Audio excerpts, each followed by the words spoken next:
here with us today. I'd like to recognize Tara Bolas, Gabe's wife, and their sons Avery, Gabe, and Xander, and Gabe's fiance, Kirsten Douglas. We're so happy that you are able to join us today and witness the oath of office. I'm going to call the meeting to order. Mr. Coley, if you would please note that all the commissioners are present today. Noted. Commissioners, your September 20 minutes have been distributed. Does anyone have any changes to those minutes? And if not, could I get a motion and a second for the approval of the September 18, 2018 minutes? Second. All in favor say aye. Aye. The next order of business is a special one here today, and this is the oath of office for Gabriel J. Bolas II, President and Chief Executive Officer. And at this time, I'd like to recognize Bill Coley to administer the oath of office for Gabe to be sworn in as the new President and CEO of KUB.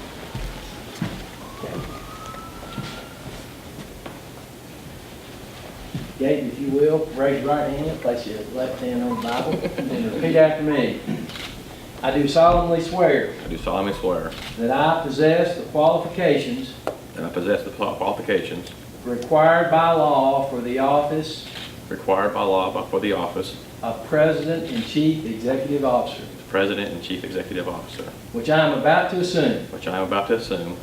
that I will support the Constitution of the United States, I will support the Constitution of the United States, the Constitution of the State of Tennessee, the Constitution of the State of Tennessee, the Charter and ordinances of the City of Knoxville, Charter and ordinances of the City of Knoxville, the bylaws of KUB, the bylaws of KUB, that I do not have any contracts that I do not have any contracts or business interests with KUB or business interests with KUB that constitute a conflict of interest, that constitute a conflict of interest, that as stated in Resolution Number 1, as stated in Resolution Number 1, adopted by the Board of Commissioners as adopted by the Board of Commissioners on March 14, 1939, on March 14, 1939, I will manage KUB as a non-political business I will manage KUB as a non-political business and in an efficient, economical, and business-like manner, in an efficient,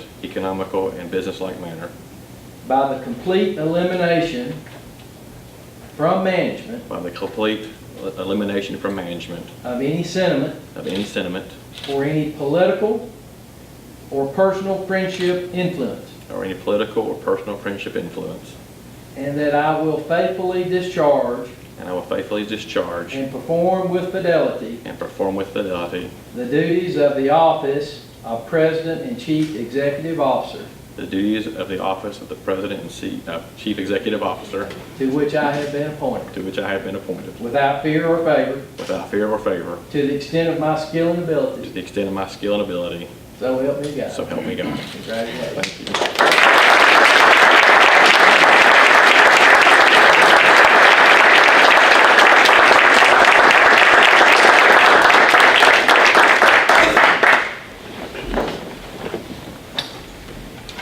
Congratulations, Gabe, and we look forward to all the commissioners do working with you in this new role. At this time, I'd like to recognize Commissioner Sarah Pennell for the nominating committee report.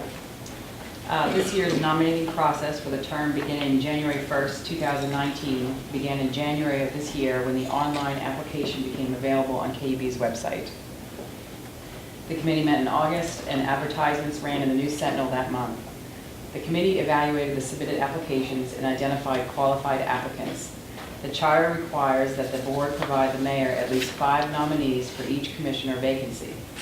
The nominating committee recommends the following 5 nominees: Gracie Bishop, Lucille Griffo, Celeste Herbert, Ben Landers, and Tammy White.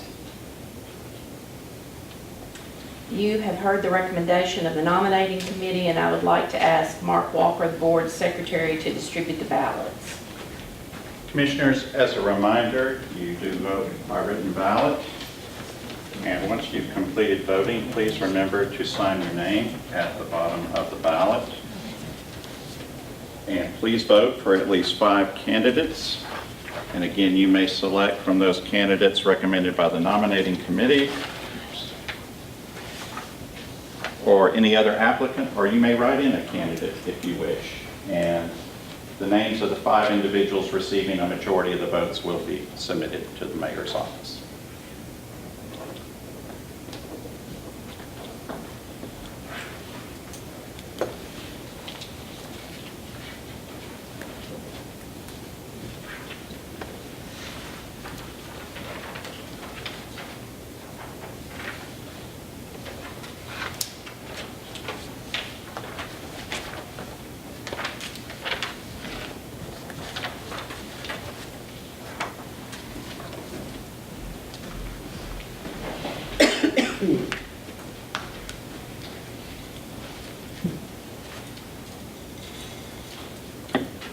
Chair Herbert, the names of the individuals receiving a majority of the votes are Gracie Bishop, Lucille Griffo, Celeste Herbert, Ben Landers, and Tammy White.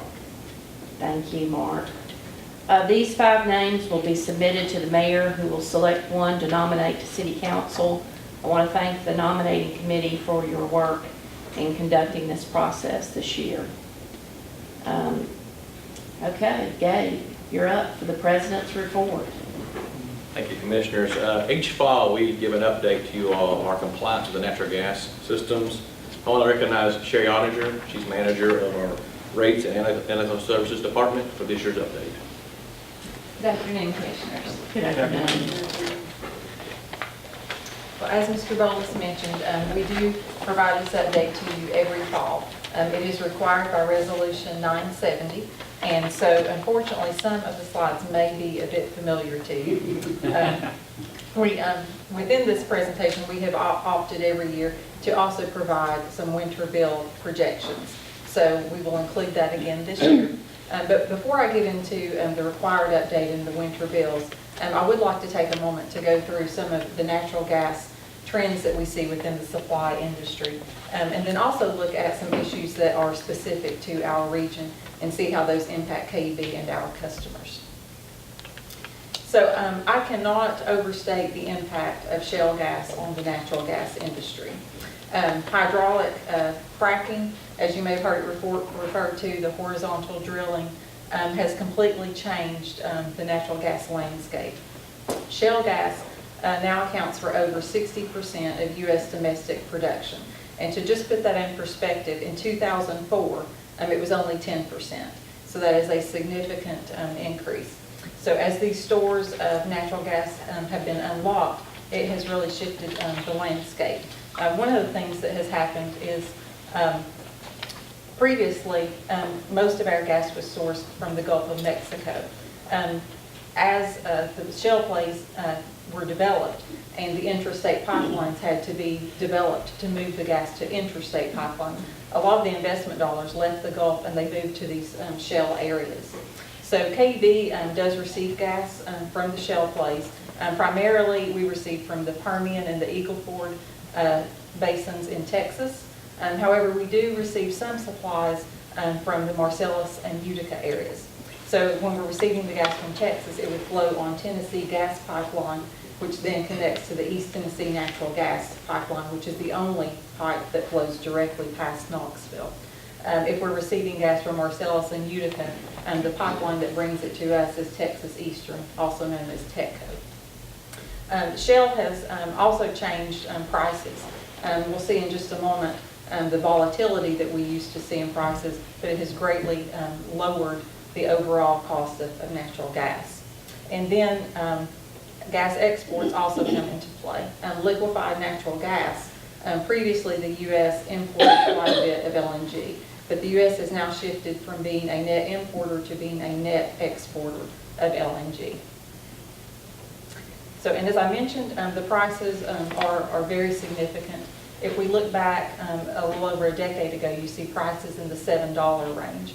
And now today they moved closer to the $3 range is very typical. You'll also note on here that we have pointed out the impact of hurricanes. So again, if you think about the Gulf of Mexico, that is where hurricane activity is. So when hurricanes like Katrina and Rita came through the Gulf of Mexico, you see the price shot up from the $7 range up to as high as $14. So last year we had Hurricane Harvey, and then of course 2 weeks ago we just had Hurricane Michael, and there was no impact from either of those hurricanes to the natural gas prices. As prices became more attractive, electric generation in the U.S. took note. And so I'm sure you've heard quite a bit about fossil plants being retired and combined cycle plants coming into play. And that is clearly demonstrated on both of these graphs. And these are from the Energy Information Administration. The red line on this graph shows natural gas, the blue is coal. And so you can see in 2016 that natural gas produced more electricity than coal did. This chart is just a different representation showing the relative contribution of each fuel source. So again, blue is the coal, and we see it declining, and then it is being replaced not only by natural gas, but you'll also take note of renewables, which are now into the double digits for their contribution. So as electric generation was happening nationally, it was also happening here in the valley. And this graph is from TDA, and again it shows their supply for generation. From almost 10 years ago, coal was the predominant source of fuel for TVA power, and today that has been significantly reduced, and you see the natural gas in red has doubled. So obviously close to us we have the John Sevier combined cycle plant in Rogersville, and then earlier this year the Allen plant came online near Memphis. So as electric generation has begun using natural gas, it has changed what happens in the summer. And this chart shows the storage levels. The dark line here is the 5-year average, and the shaded gray is the range across those 5 years. The bright blue line represents just a single point in time. So if we look at where we are today, this is September 2018, and the item to note there is not only are we below the 5-year average, but we are even outside of the range. So the natural gas that is in storage across the U.S. is at a relative low point heading into winter for the past 6 years. So while we are looking at the national gas storage levels, I do want to assure you KUB stores are not low. We typically target to have 85 to 90% in storage heading into winter on November 1st. And right now, today, we are at 87%, so we are right on track. So you may wonder why we don't target 100%, and that is because we use our storage for daily balancing. So on some days we're injecting, on some days we're withdrawing. So if November should turn out to be unseasonably warm, we would want to retain a little bit of space in storage so that we could inject the gas just to keep us in balance each day. What does the temperature have to do with the title to this chart is warm summer reduces natural gas storage levels? What does the temperature have to do with that? Yeah, that typically, the natural gas industry, we always thought about winter and that gas was used in the winter, and that is still true for our residential customers. But electric generation is the linkage here that is driving that, because when we have a warm summer, then all the power generators need to produce more electricity to keep us cool, and that is what has caused this result here. So that's kind of just a high-level overview of the national issues. Moving a little bit closer to home, these are some of the issues that we face being on the East Tennessee Natural Gas Pipeline. And the thing that is very unique about this pipeline is that we are not directly connected to any major fuel sources. Some of our peers, such as Memphis Light Gas and Water, they have 3 or 4 interstate pipelines running through Memphis. Here in Knoxville, we do not have an interstate pipeline sourcing gas to us. So every molecule of gas that comes to Knoxville, it has to come on at least 2 pipes, East Tennessee and one other. So that definitely affects us. There are some supplies located on East Tennessee. Most of them are adjacent to our Saltville storage facility. That's a very strategic location for us. Saltville we use on our coldest days, and so we like to re-inject gas into Saltville in the winter when we are able to. But because that these supplies are so limited, it takes the price higher. And again, those investment dollars by producers are largely focused on the shale plays, and they're not focused on these more traditional and smaller type wells. So the good news though is this is a very small portion of our portfolio, even though it is strategic, so we're not paying the higher prices adjacent to Saltville very often. Another key point relative to East Tennessee Pipeline is that it is fully subscribed and it is highly utilized. In the past, the high utilization was not there and we had quite a bit of flexibility. We do not enjoy as much flexibility today as we used to. We're still in good shape, but it does cause us to think a little bit harder about some of our operations. And you would think that perhaps that the cold winter days would be really difficult for us. We have actually found that some of our more difficult days are in summer, because that is when the pipeline is doing maintenance. And now because we have power generation on the system, it's very difficult for the pipeline to find any time to do those maintenance activities. One thing that the pipeline could do is they could expand the capacity on the pipeline in order to help address that. But pipeline expansions are very expensive, whether they would be upgrading compressors or even going so far as to lay new pipe in the ground. Those are very expensive. They require long-term commitments, and to date there has not been enough interest in paying the high rates associated with such type of expansions. And lastly, I just want to mention, we are anticipating the pipeline to have a rate increase to file possibly within the next year.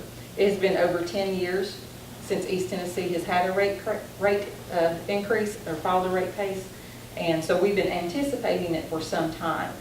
One thing, however, that may help drive that, as we'll see on the next slide, is I'm sure everyone heard about the federal tax cuts that occurred in January of this year, with the corporate rate being reduced from 35% to 21%. So that will eventually have some impact on what KUB pays the pipelines. To date, there has been no impact because the pipelines rates are authorized by the Federal Energy Regulatory Commission, or FERC. So FERC has put in place a process to address the tax issue, and they're requiring all pipelines to file a new form with them. Now, this is a massive undertaking because it is all the pipelines in the U.S. that they are going to have to review their data. So they have broken that up into 3 segments. And the first segment of pipelines currently is submitting their applications or submitting their form, and that review process is beginning. So we do expect some will just simply address the tax issue, but other pipelines like East Tennessee, we expect that they will file a full rate case and go ahead and look at more than just their tax costs, but look at all of their other costs as well.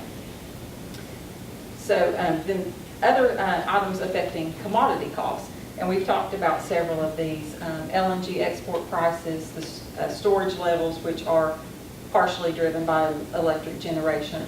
All of those could put upward pressure on prices.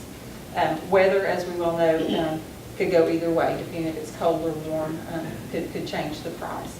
So while a lot of this does represent potential upward pressure, I don't want us to lose sight of the fact that we are in a very positive position with the $3 gas and the reduced volatility. That makes it very hard for us to find any potential downward issues, reductions, but we are in a very good situation. But as always, weather is a key factor in bills. Hey Sherry, I think you may be able to, I think you're going to address it in that next slide. I was going to say, once the rate cases happen and it goes through FERC, what is the potential for our rate payers at the bottom line? What's that? Yeah, we truly don't know because we do believe there are going to be so many other issues wrapped up besides just the tax issue. So I don't really have a projection. I will tell you, we do not expect it to be a windfall for our customers. When you think about that, the tax is assessed on the profit, and that's just one small component of the costs that pipelines incur. We don't expect it to be a windfall.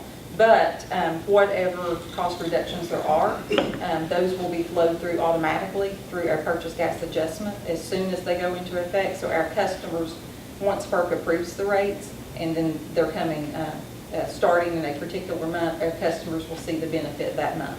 So it'll be very, very immediate. So. And these are our bill comparisons. There are, one thing I would like to point out, this is on a 12-month basis, so in a minute when we talk about winter bills, that will just be a 6-month basis. But this is on a full year, 12-month basis. And there are a couple of things that I really like about this chart. First of all, we're in second place, and that's a really good place to be. But even more importantly than that is the absolute value of the bill itself at $58. If we look back in time over a decade ago, all of the bills on this chart would be showing over $100. So for us to have gone from $100 to $58, that is great news for our customers. And again, you had the commodity prices. We saw that $7 to $3. That's coming into play here. And also KUB's cost efficiency efforts come into play. And then lastly, our customers' habits come into play in conservation and efficiency. Over a decade ago, our customers were using about 700 therms per year. And you can see here we've got just a little over 600 is what is a normal usage for a customer now. So that has reduced customer bills by over $6. And then here are our winter bill projections. So again, these are, as always, predicated on normal weather. And you can see that last year during winter for natural gas, the bill was $93. And we are projecting for the upcoming winter that it will be $90, again, given normal weather. And that is driven primarily by commodity prices. For our electric bills, this is based on 1,000 kWh. And last winter, the bills were $125.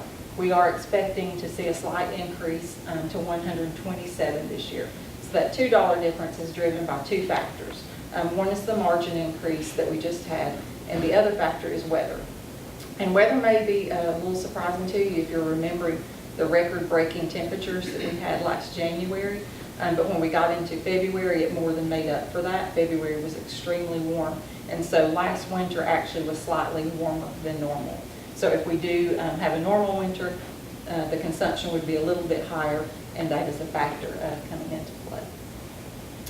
And so as you are aware, KUB offers many different types of assistance to customers to help them with managing their bills.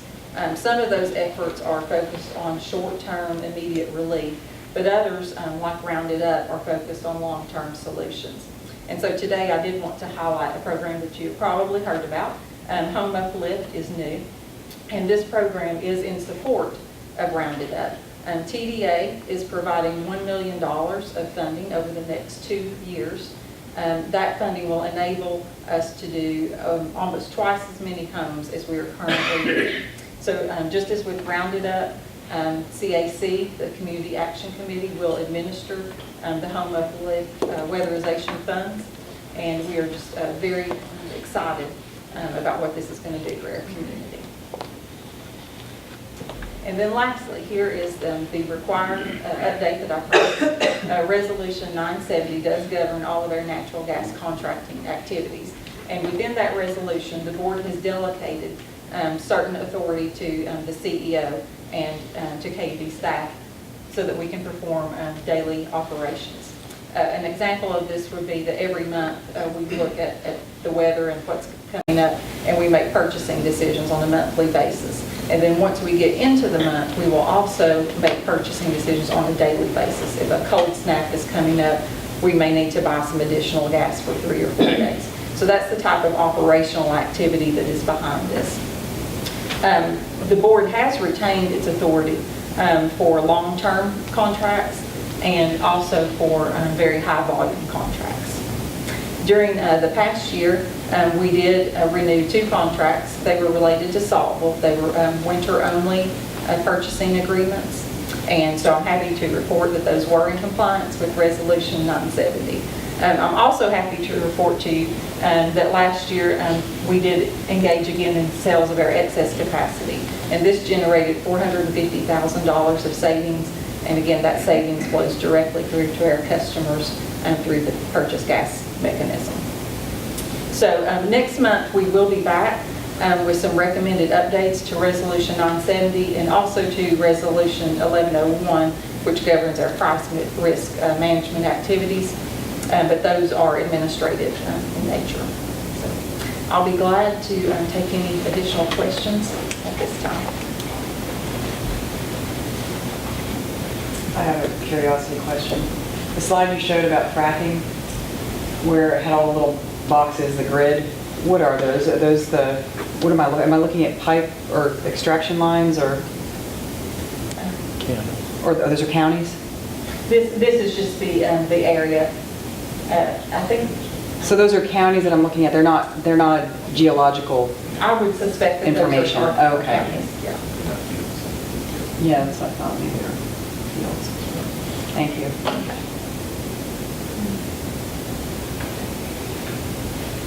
Thank you very much.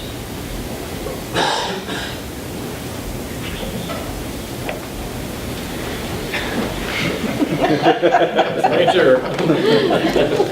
Commissioners, I want to introduce John Petrowski, manager of our new service department, to give you an update on some of our customer growth initiatives that we have in our area. Mr. Bowles. Commissioners, good afternoon. John Williams was here last year, and he gave a presentation about 2 pilot gas programs that we were kicking off at that time. So I'm here today to provide an update on those programs and to also talk a little bit about some other things we're doing to help facilitate the growth of our utility systems. So I'll start off with the natural gas programs. The first program that we kicked off last year is a water heater program. And this is a program that targets a small group of customers on our system that have inactive gas lines. And these are lines that are available on property to use, but the customers are not using them. And this poses a bit of an issue for KUB. These are lines that we have to maintain, but yet we don't have any customer revenue to offset those costs. So the challenge here is how do we provide some incentive to get these customers to use those lines and become customers. So that's the intent of this program. The second program is a natural gas appliance rebate program, and this is simply an incentive program to get all of our existing natural gas customers to convert electric or propane appliances to natural gas. So where are we today? And I'll start with the water heater program. As I mentioned, we're going to try to provide these folks with an incentive to connect to our gas system. And in this case, we're going to provide them with a free water heater, including installation. So far, we've reached out to about 1,000 of these customers, and that's about 1/3 of this group that we're targeting. We've installed 71 water heaters to date, and as I mentioned, part of this program is really cleaning up our system. It's getting rid of these services. So customers who either decline that offer or pass on the offer are going to be put on a list, and then later this fall we'll begin disconnecting those services. So when we launched the appliance rebate program, our top priority was customer awareness. We really wanted to get the word out. So the first thing we did was we sent postcards to all of our customers. The next thing we did is we went out and leased some billboards. So maybe over the last 12 months or so, if you've been driving around, you might have seen some of these billboards. We also reached out to retailers. We wanted to try to get a presence in some of these stores so we could reach our customers that way. And we also called local contractors, plumbers, HVAC contractors, to educate them about the program so that they could share that with their customers. And then last, we worked pretty closely with our communications department to develop some methods of utilizing social media. So we use Nextdoor, we use Facebook, we created a website so that customers could go there and get all the information they need about the program. So for reference here, this is the current rebate schedule. One thing I think you should know is that we're going to review this program annually in December.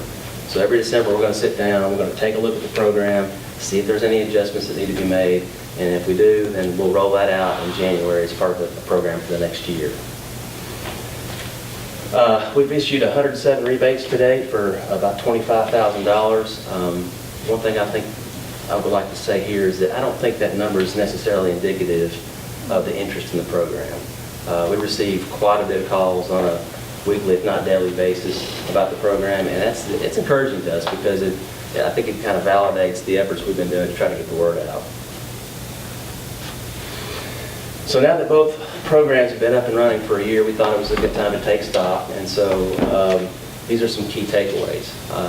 In the water heater program, I think that the big takeaway is that these installations have cost more than we anticipated. And that's primarily because you can only see so much from standing at the curb. You really need to get inside the homes to know what you're dealing with. And so, for example, a lot of these homes have never had natural gas plumbing in them. So when you get in there, you find an electric water heater that's in a closet in the middle of the house. And that's not a place that a natural gas water heater can go. So now you've got to relocate that water heater. That'll involve not only gas piping, but water piping. You might have to punch through a wall or through a ceiling. So it's things like that that have caused, I think, the prices to escalate a little bit. On the rebate side, I don't know if there's any huge takeaways other than this is just simply an incentive program. It's never going to drive people to go out and buy an appliance. And that's why the third bullet is so important here. This program is all about awareness, it's about education, it's about messaging, it's about planting that seed so that when somebody's appliance fails or whether they're upgrading or remodeling, they know that that program is there and it might, maybe nudge them in the direction of a natural gas appliance. So now I'll switch gears a little bit and talk about how KUB expands or grows its systems. And specifically, I'm going to talk about natural gas here. KUB grows its systems in one of two ways. We either do it through a capital engineering project, which is focused primarily on system improvements, or we do it through a new service project, which is primarily focused on serving new customers. So what we're trying to do now is be a little bit more diligent, a little bit more intentional about identifying projects that accomplish both of these goals at the same time. And so we've listed on here a few projects that are currently underway, and then I'm going to share just a couple of examples for you.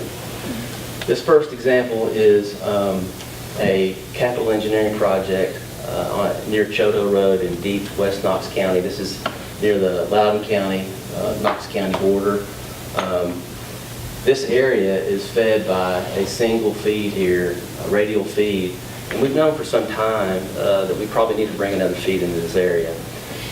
So when we sat down to do planning for this project, we had options for routing. But what we wanted to do is we wanted to find the route that maximized both our system improvement needs and our ability to serve future growth. And so this route in red that you see here is the route we settled on, and as you'll notice, there's some hatched properties here and here and here. Those are undeveloped properties. And on a side note, we've already received a couple of calls, actually just this week, from this existing subdivision here and this future subdivision here.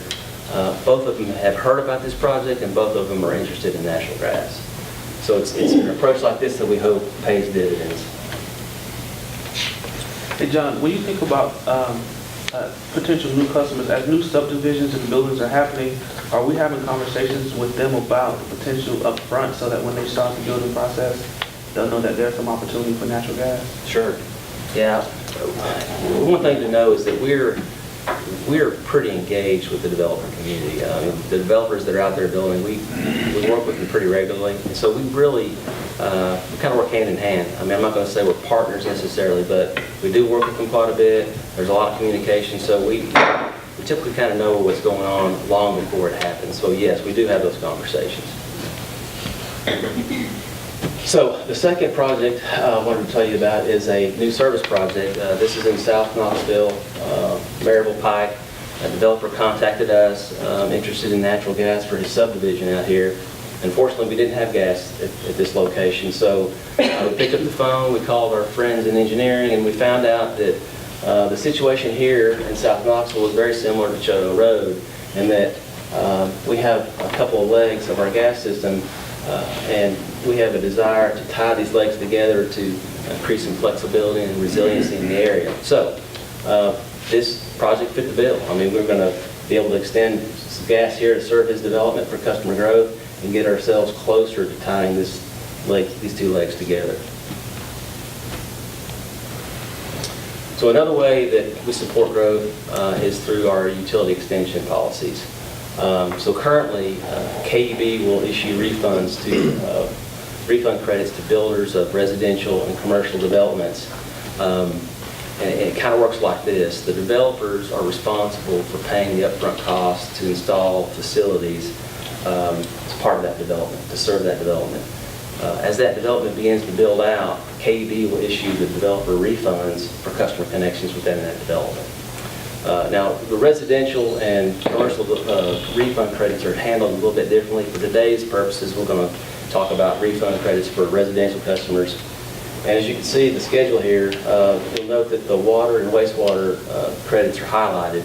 And that's because these credits have been off the table for a number of years. They kind of went away around the time of the consent decree.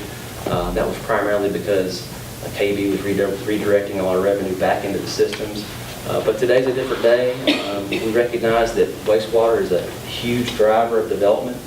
And so we thought it would be a good idea to reinstitute those credits, and we did so in January of this year. And then soon after, we were approached by a developer who had some property out in the Carnes area on Low Betty Road.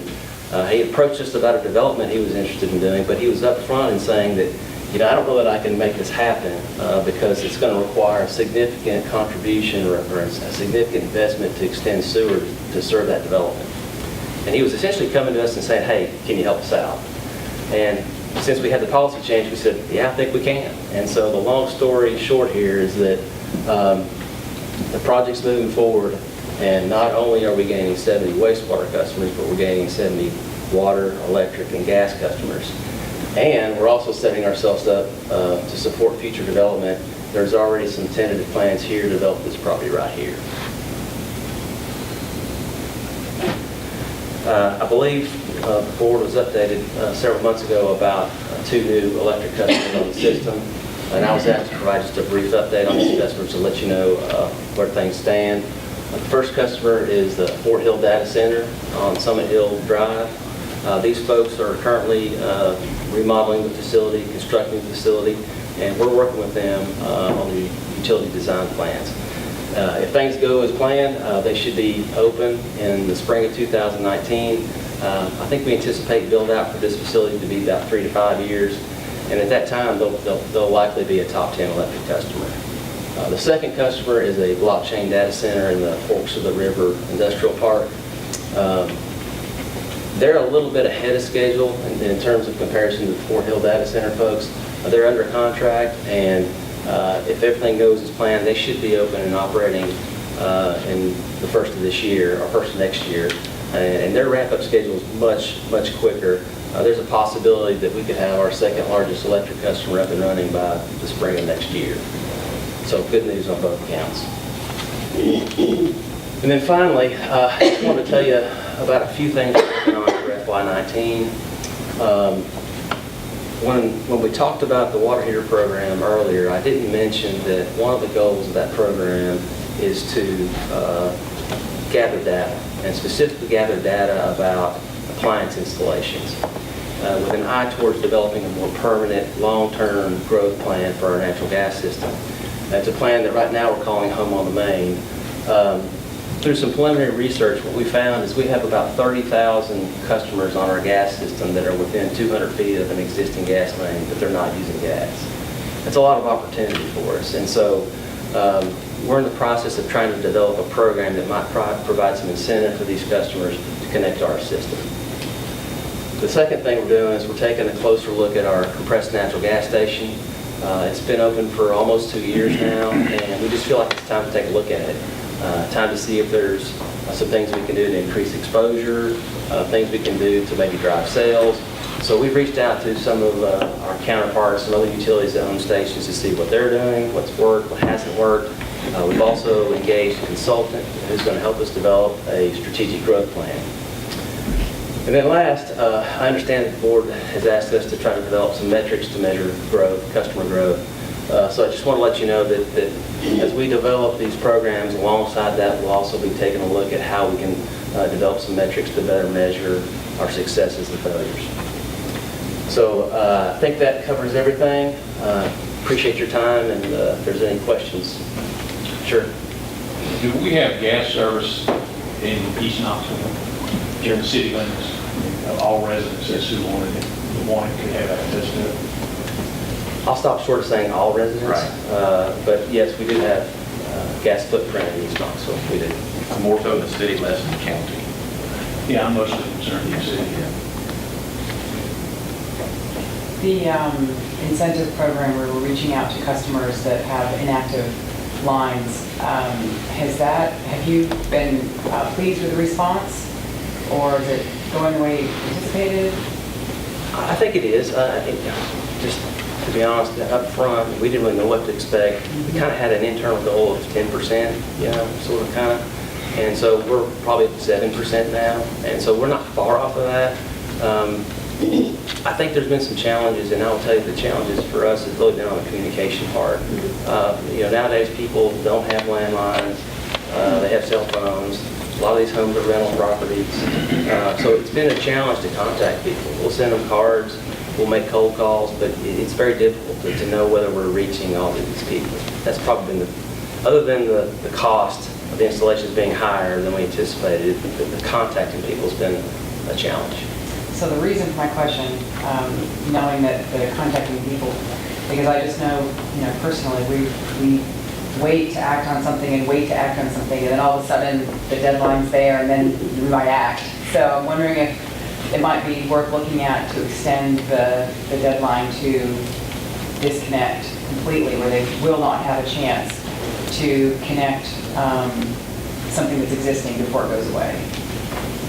Sure. Well, and one of the things we're doing is we're giving people multiple chances. I mean, we're sending multiple notifications. So we put an expiration date on the initial offer, but then we follow that up with a couple more offers, and then there's also a final notice before we cut it. So there's probably 3 or 4 attempts to contact people before we actually are going to cut that line loose.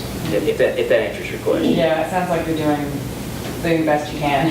Yeah, it's difficult. I'll just be honest. When you cut that service, when you cut that service, what does that take? I mean, do you plug the line, or do you cut it up and drag it out of the ground? No. We basically dig down and we cut it loose and cap it, and then we bury it and we walk on. I was just going to ask, in my mind, there's a difference in making the offer and then in saying, we're going to cut off the service.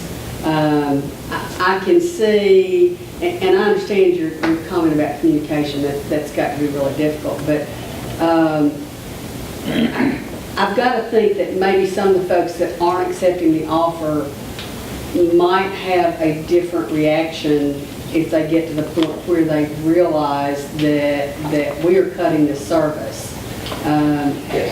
Has that been communicated yet, or will that be communicated later before you do it? Later, and you're exactly right. So we're compiling this list, and so as people move to this condemnation list, I'll call it, we've not begun that yet. But when we do, there's a process for that, and they'll be contacted, and they'll be given an opportunity again to do that. So, but you're right. I think that sometimes that finalization, that finality of that offer may push somebody to do something. I'm a little bit confused, because if they're not using it,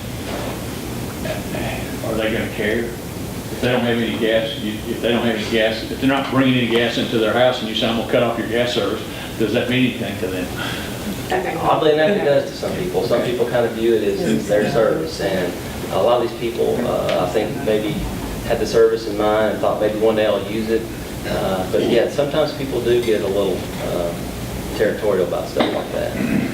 Okay, help you understand this. So if they have the service, the line, and they're not using it, is there any financial drawback to KUB? Like, what is the... Yes. So these lines have gas on them. Okay, there's a riser, there's no meter, they're not being metered. Right. So from a regulatory standpoint, we have to do maintenance on them. So every other year or every year, we have got to go out and put a leak test on it and survey it. And so there's a cost associated with that. What we don't have to offset those costs is any revenue from that customer to pay for those costs. Right. That's the dilemma for us. All right, so if we cut it and cap it, then we don't have to, then we're We're done. okay, We're gotcha. done with it. All right, done. John, I just want to say this is the best presentation on the growth initiatives that I've seen.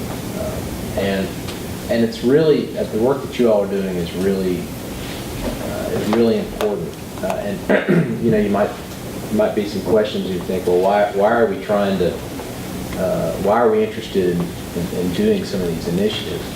But from a long-term standpoint, folks that are concerned about bills, if we can increase revenue on a steady basis, when we go to start changing our projections and start deciding on rate increases, if we've got, and we're talking about 2 top 10 new customers that are going to drive revenue, new residential customers, this could fundamentally change some of our revenue projections, which could then affect all of our ratepayers, because we may be able to reduce a rate increase or eliminate one. So what you're doing is very important, and this report was excellent. Thank you. Anything else? Thank you. Commissioners, as you know, KUB is committed to environmental stewardship and sustainability of our plant operations. So I want to introduce Joshua Johnson, Manager of Plant Operations, to give you a presentation about a program we're doing called Demand Response. Mr. Bowles, thank you, Commissioners. Today I want to update you on a strategic initiative related to environmental sustainability, and specifically demand response. So we'll go over the program and talk about the benefits we've seen in plant operations. So what is demand? So when we all get up in the morning, we go flip on lights, we cause demand on the electric system. A response to that is if TVA calls in a request, it's how we behave to that demand response is we reduce demand on the system. So this program is a TVA-supported sustainability program, and it reduces energy usage on the grid. So during maintenance times, during peak system times, as we'll talk about in a minute, this gives them the opportunity to reduce those stresses on the system. And it's a direct reflection of KUB's commitment to environmental stewardship. So participation in the program, KUB incents larger customers that have the ability to reduce their usage by at least 100 kilowatts. And these are at certain times during these maintenance periods or stress times on the system. So in our customer base, there are 48 customers that participate in this program. Of those 48, that makes up 7 megawatts of the total 186 that TVA has contracted in the valley. KUB is one of those customers, the plant operations is one of the customers of KUB, and we are the largest reducer of power during one of these events. We have one plant that's number 1 and one plant that's number 9 on the list. Some other examples, Knox County Schools, Walmart, the Convention Center, they all participate in this program. Now there's no cost to participate, and there's no penalty for non-participation. And it does include metering tools and software for real-time monitoring. We'll touch on that here in one moment. So a little bit more about the program. They provide plant operations with a weekly forecast. So we can tell during the week, this upcoming week, there could be a red day where they may be stressed. And we can help them by reducing power usage. And then if there was an event called in, we get a 30-minute notice. So we can prepare the plants, decide if we participate or not depending on the system, and then we can reduce. Some of the limits of the program, 4 hours at a time is the longest event that it will occur, and they're limited to only calling 40 hours per year. And as you can imagine, it's during those hot summer months, so April through October at 12 p.m. to 8 p.m. where temperatures are high, lots of energy usage, and same in the wintertime. November through March, it's 5 a.m. to 1 p.m., those really cold mornings.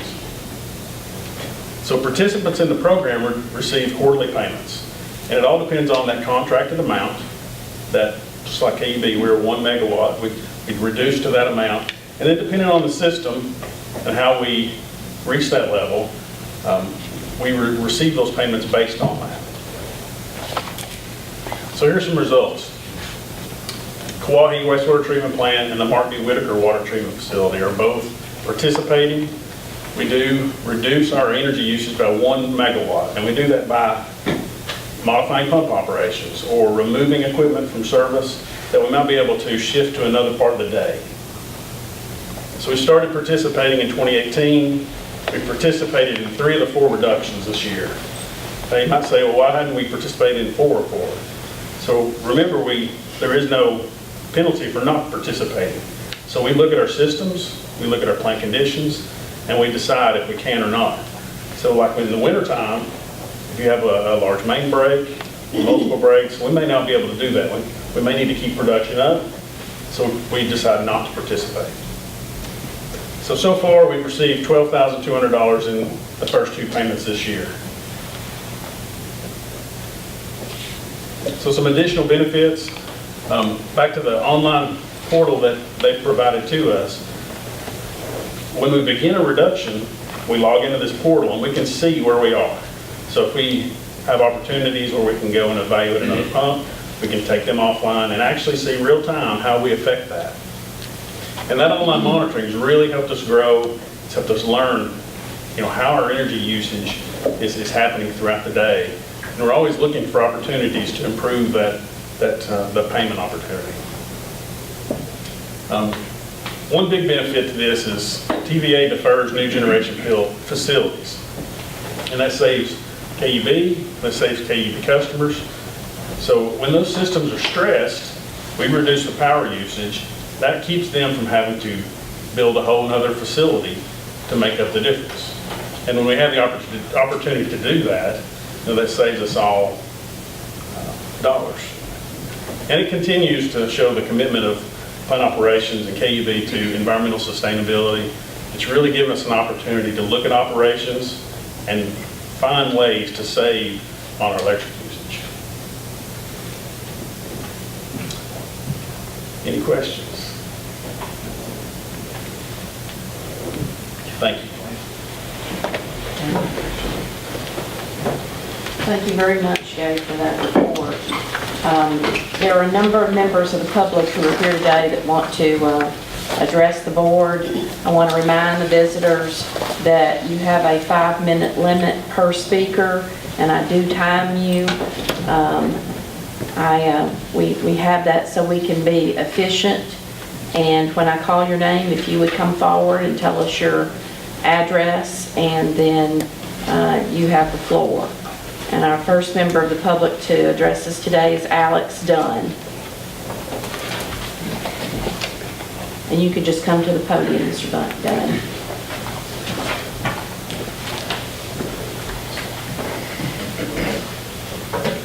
Good afternoon, Commissioners. Thank you for everyone for coming out today. My name is Alex Dunn. I'm a small business owner, East Tennessee native, and military veteran living in West Knoxville. My family and I have been KUB customers for 5 years, going on 6. As a small business owner, I work with and advocate for the elderly, my fellow veterans, the truly disabled, and others who are trying to survive on a fixed income. I see the constant negative impact that seemingly small increases or additional fees added to products and services that these individuals have can have a significant strain on their already tight budgets. I see the elderly having to choose between paying their ever-increasing power bills or utility bills or buying life-saving medications. I see my fellow veterans who are forced to choose between buying just enough groceries to last for the rest of the month or paying their ever-increasing utility bill. I see the single parent trying to pay for school supplies or pay their ever-increasing utility bills. These are choices that must be made. A choice between keeping life-saving heat on in the wintertime in their house, apartment, or mobile home, or buying medication to treat their diabetes or their heart condition, or buying groceries, or buying clothes for their children, or paying for daycare so that they can go to work at one of the 3 jobs that's necessary to survive. Not thrive, survive. One of my favorite quotes is by Winston Churchill. Destiny is not a matter of choice. Excuse me, let me start over. Destiny is not a matter of chance, it is a matter of choice. It is not a thing to be waited for, it is a thing to be achieved.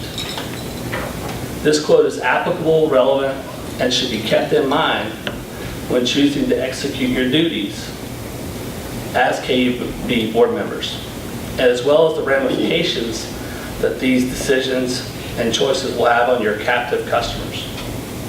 See, we, KUB customers, have no other choice or option on where we buy our power. So it really is a matter of choices that must be made.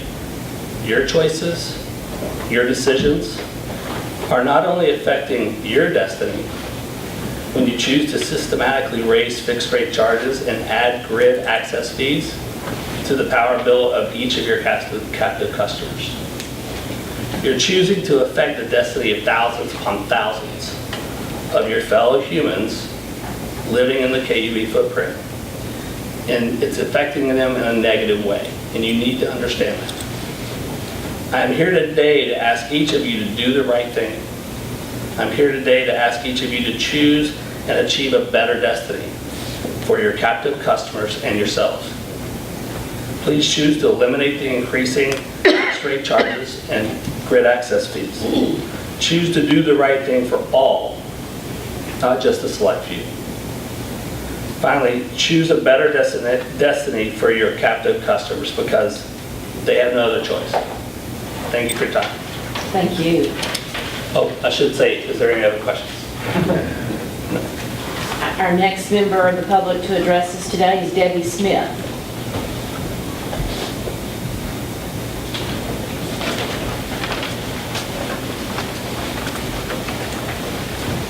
Good afternoon. Good afternoon.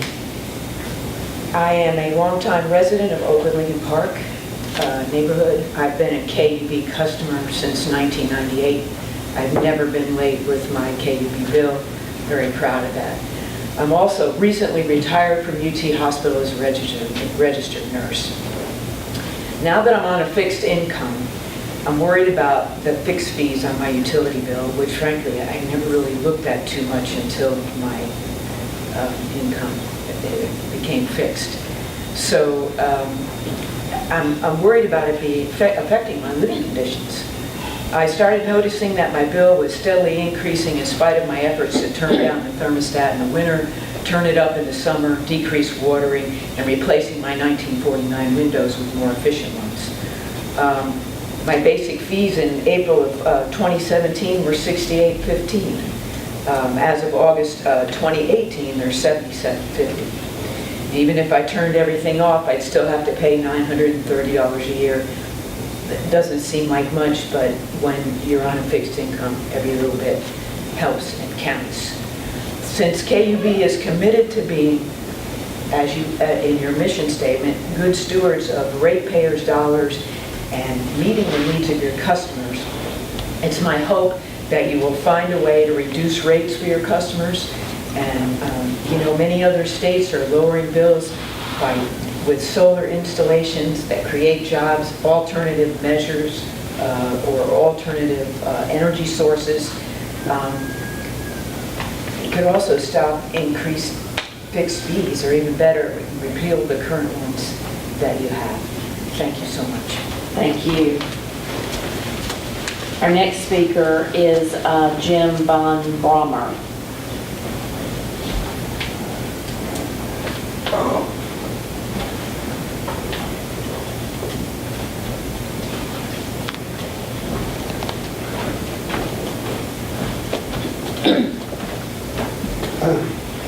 I just want to let you know I'm not from West Virginia. I've been living here about 2 years, and I'm going to be leaving Luttrell pretty soon. I've been told, I was unaware of this meeting, and someone told me to come, and so I decided to come. So, listening to two people, you need to be conscious of low-income people. So, you may have to be kind of personal. Maybe you need to ask them income level, what your income status is, and be conscious of that. So, So I don't really know what to, I mean, I've been told to come, so I came, so,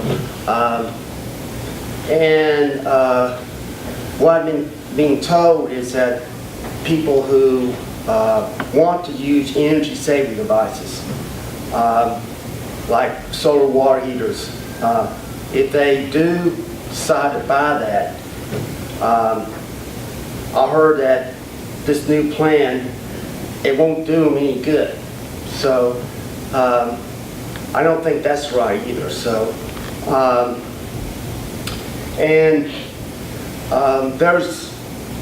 it looks like 20 years ago when the natural gas industry really began to spur, it looks like, it seems like maybe you're trapped, or, all these contracts being made.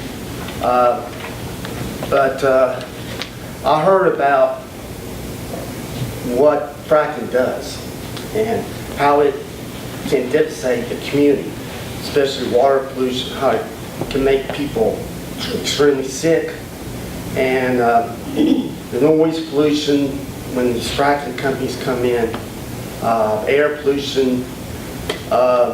So I know you already make contracts and so forth, and that's hard to break, but keep that in mind. Try to think more of the renewable sources of energy, more so. That's about it. I don't really, I'll be leaving pretty soon, so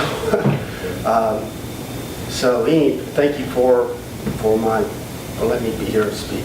Okay. Thank you for coming. Our next member of the public to address us is Ben Allen. Hello, I'm Ben Allen. I've been a resident of Knoxville and a KUB customer for about a decade. I am a systems biologist working for a federal contractor for the Department of Energy. I'm here to also oppose the fee increases because, of course, these fall on the backs of working people. And I think that, that while I really appreciate the efforts you all are making towards weatherization programs and stuff like that, it would be nice if working people in Knoxville could get the kind of help that you all provide for developers and provide for these big developing entities in town. And I think, especially knowing now that you're going to have a 53 megawatt blockchain data facility coming to town, so for folks that don't know what that means, that's a Bitcoin mining facility, then perhaps you all can get them to toss you a few Bitcoins to help cover all of our fees. So, thank you. Thank you. Our next speaker is Raymond Peltier. That's correct. Thank you.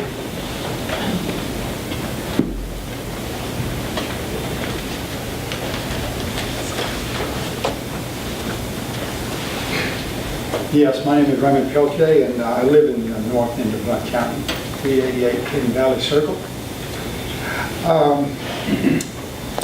I moved here about 8 years ago, and at that time I was employed, and I waited until I was 70 to retire. I've been retired for 2 years, and of course what's happened is that during the time when I had income, I invested in improving the efficiency of my domain. I got a new heating and cooling system, I improved the doors for insulation in my house, new hot water heater, actually even put in subsystems to reduce the surge for electricity use. But now I'm retired. And what I've noticed is over the last 8 years, my fixed fees have gone up. And so therefore, instead of my costs going down, they've sort of leveled out. And what bothers me is not just the fact that they've gone up for the last 8 years, but I get the impression that this is a trend. if it's a trend, that means that the cost of my fixed costs is going to go up no matter what I do, and I really can't afford to do any more improvements, so therefore it's going to affect my total situation. And in reality, I'm not as much concerned about myself as the people who have children or single parents who go to places where they go to work where they can barely afford the cost of where they live, much less their utilities. And my experience is a little bit different because I can, in some ways, reduce my consumption in other ways, and I'm afraid that they can't. So anyway, that's basically where I'm coming from. Thank you. Thank you. Our next speaker is Maggie Schober.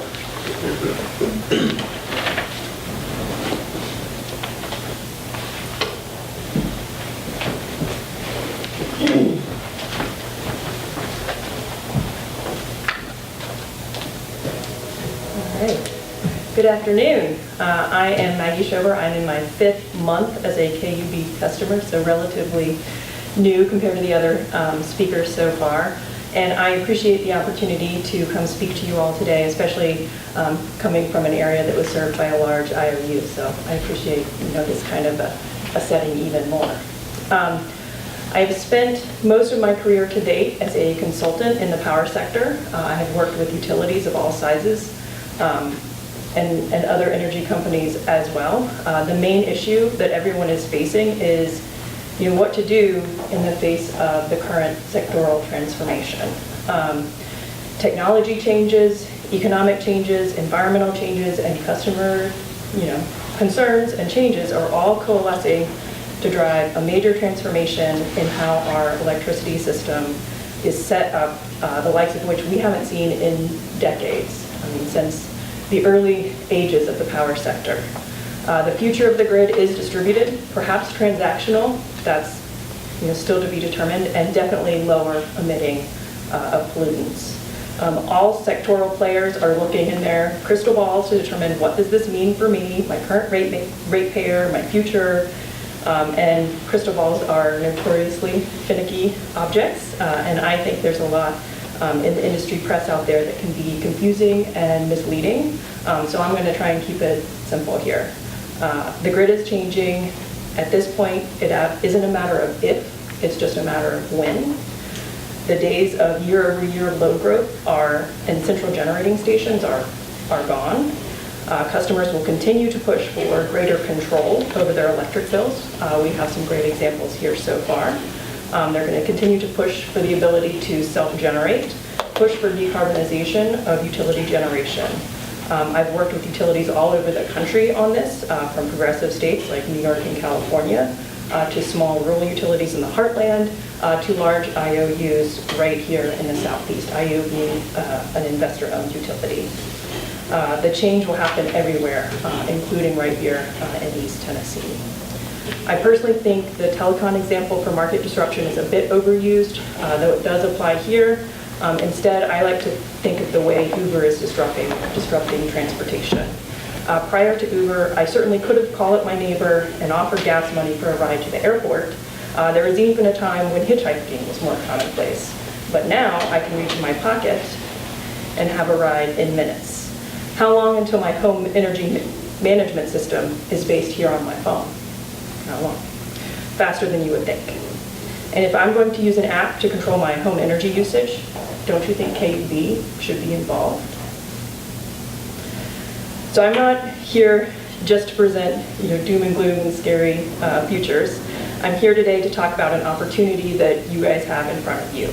I know it's already a challenge to look into the near future, the next 1 to 3 years, to figure out how to cover your costs. But you also have an opportunity, and some might even say an obligation, to look beyond that time frame and be sure all of your systems, from the distribution grid to the rate structures to the KUB employee base itself, are ready for coming changes. We, the utility employees and ratepayers alike, will all be better off for your long-term planning.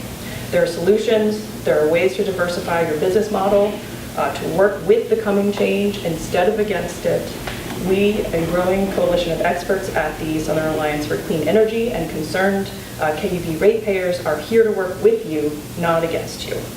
I realize KUB is somewhat unique across the country in its relationship to TVA, but I want you to also realize that, particularly as the distribution system becomes the main opportunity for sectoral transformation, you have more power than you know in that relationship, and we look forward to working with you guys on that. Thank you. Thank you very much. Our next speaker today is Laura Humphrey.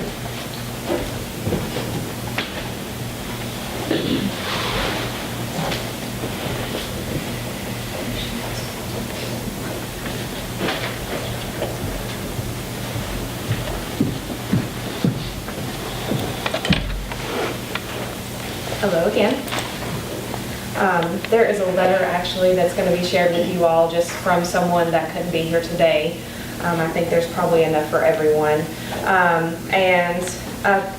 Upon receiving that letter, I realized that I had received quite a few emails from people who couldn't attend today. And I think I mentioned that the last time I was here, I read a few comments from people from the public who couldn't attend. So here are my comments today.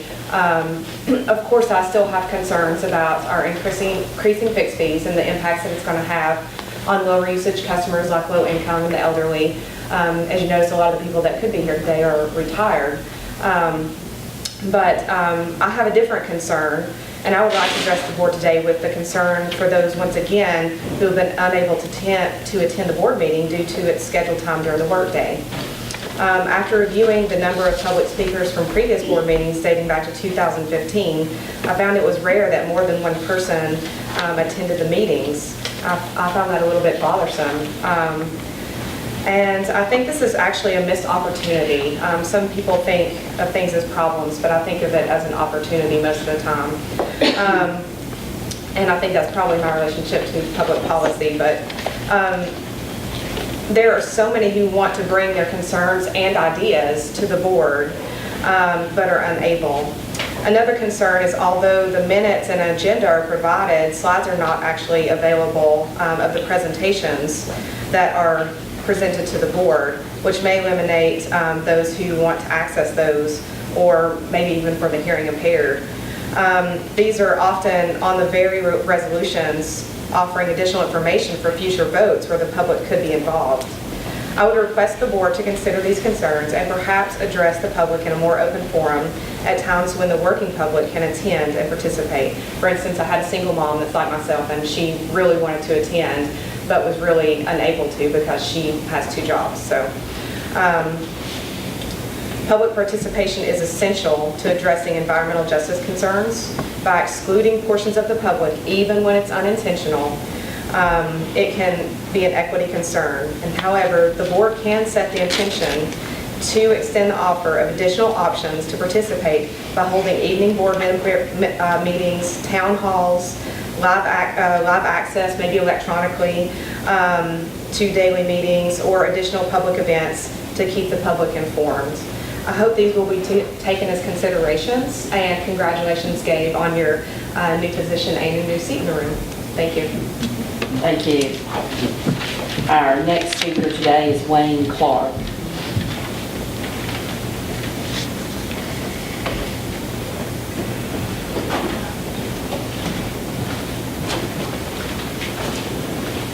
Good afternoon. Good afternoon. Thank you for this time that I get to speak to you. I just want to say that I'm a 63-year-old man. I've been a KUB customer for many years, since I was 18 years old. I was a subcontractor and a general contractor for better than 30 years. All that changed in 2013 when I developed a heart condition that prevented me from doing further work, and I got on disability. So now I find myself on a fixed income, but unfortunately the bills that I have coming in are not fixed. And one of them is has to do with KUB. Over the past eight years, my wife and I have noticed an increase in mandatory fees of over 300%. And although I can appreciate all the points brought up in earlier presentations, the expansion that KUB is looking forward to, I'm a renter, so a lot of those applications do not apply to me because I cannot improve on my rental home. My landlord has to do that. And if that happens, they will probably increase my rent. The mandatory fees that we pay on a monthly basis are more than 20% or at least 20% of my personal income. Now that does not include my wife's income, but still with her income, we still see a significant cut in what we are able to afford with these increases that are proposed to continue. The gentleman here talked about some new improvements that could possibly help people such as myself, low-income people, people that have trouble paying their KUB bills, in hopes that it could lower their utility bills. I hope that too. I don't look positively at that happening because of the past things that have gone on with KUB. As I said, I've been a customer since I was 18 years old, and I've not noticed it because I've been working, and now I'm not. So now I see the increases and how it harms my income, how it cuts back on my way of life, how I no longer have the kind of living that I once expected to continue on through my retirement, which came in an early age. I'm asking that you would reconsider this cost increase that is brought up, and maybe even look back on the others and repeal some of them, if that is all possible. Keep in mind other people such as myself that are on fixed income, the elderly, the ones that are having just trouble making ends meet as they are, and not be a part of the problem. I have an aunt that has probably an 800 square foot house that she heats with kerosene because she can't afford to use electricity to heat it, but yet her utility bill is more than she can afford, and oftentimes she has to be late or go without paying her borrow to get that money to pay the bills. And this is unacceptable to me. And as a long-time customer, I ask that you would consider these things and take them into consideration when you do plan on a rate increase. And I also would like to congratulate Mr. Rose for his CEO appointment, and hopefully that we can see a change for the positive for low-income people and people that are disabled or not able to work in some capacity. Thank you for your time. Thank you. Our next speaker today is Renee Hoyas.